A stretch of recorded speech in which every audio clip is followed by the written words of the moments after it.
I heard her crying next door, and that night changed everything. The August sun hung low over Maple Street, casting long golden shadows across the sidewalks. I'd lived in this quiet neighborhood for 3 years, in a small house with creaky floors and a front porch that needed painting. My name is Daniel, and I had grown comfortable with my solitary routine. Work, home, dinner, sleep, repeat. Life was predictable, safe, uncomplicated. The house next door had been empty for months. The elderly woman who lived there had moved to a nursing home, and the property sat vacant, with overgrown grass and newspapers piling up on the front steps. I'd gotten used to the silence, used to having no neighbors to worry about. Then one Thursday afternoon in late summer, a moving truck appeared. I watched from my kitchen window as boxes were carried inside. Furniture was unloaded. A young woman directed the movers with quick, efficient gestures. She had long brown hair that caught the sunlight, and she wore a red shirt tied at the waist. She looked tired. The kind of tired that comes from more than just moving day. I thought about going over to introduce myself, but I hesitated. I always hesitated. Social interactions had never been my strength. So I stayed inside, telling myself I would say hello another time. Days passed. I saw her coming and going. She kept to herself, just as I did. We were two strangers living side by side, separated by a thin wall and our own invisible barriers. Then came that night. It was past midnight when I heard it. A sound that pierced through the quiet darkness, crying, not loud, not dramatic, just soft, broken sobs that seeped through the shared wall of our houses. The sound was raw, vulnerable, the kind of crying that comes from deep places of pain.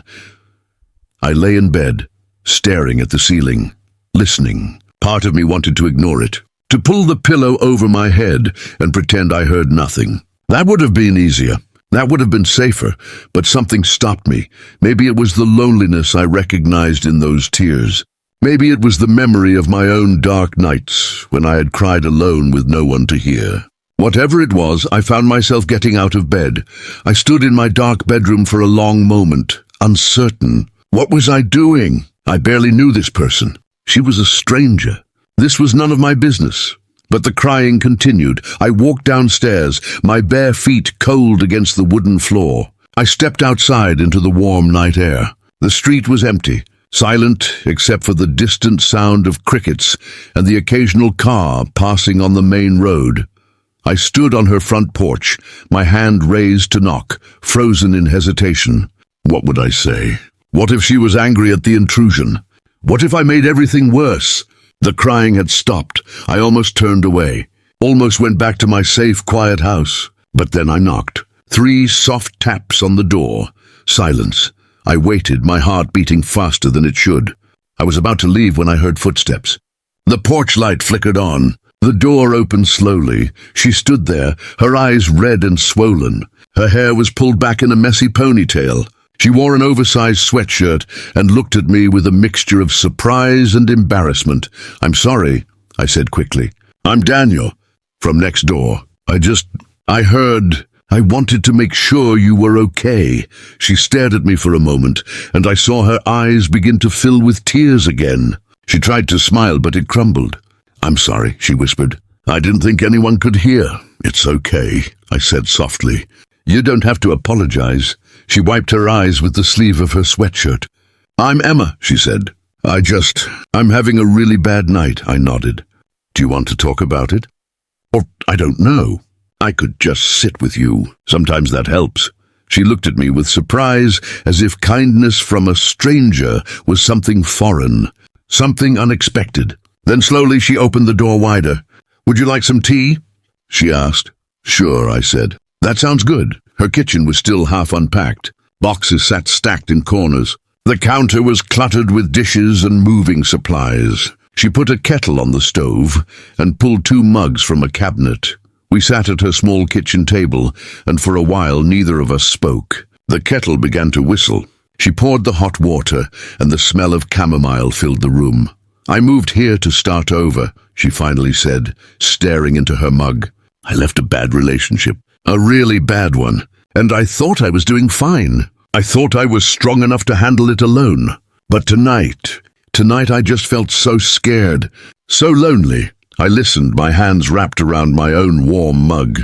Starting over is hard, I said quietly. And being alone doesn't mean you have to handle everything by yourself. She looked up at me. Why did you come over? You don't even know me. I thought about that question. Because I've been where you are, I said. Not exactly the same situation, but I know what it feels like to cry in the dark and think no one cares. And I guess I didn't want you to feel that way. Her eyes filled with tears again, but this time they were different, softer. Thank you, she whispered. You have no idea what this means. We talked for hours that night. About her past, about my own struggles with loneliness, about the difficulty of reaching out and the courage it takes to let someone in. As the night faded into early morning, something shifted. The wall between strangers began to crumble. When I finally went home, the sun was beginning to rise. The sky was painted with shades of pink and orange. I felt different, lighter somehow. In the weeks that followed, Emma and I became friends. We shared meals on her front porch. We helped each other with yard work. We talked about our lives, our fears, our hopes. Slowly, carefully, we built something neither of us expected. A connection, a friendship. And eventually, something more. That night changed everything. Not because of some dramatic rescue or grand gesture, but because one person chose not to look away from someone else's pain. Because I knocked on a door when it would have been easier to stay silent. Sometimes the most important moments in our lives come from the smallest acts of courage. From choosing connection over isolation. From recognizing that we all need someone to hear us when we cry in the dark. Emma and I stand on her porch now, months later, and I think about that August night. About how close I came to doing nothing, to staying safe in my comfortable loneliness. She takes my hand and smiles. I'm glad you knocked, she says. Me too, I reply. Me too.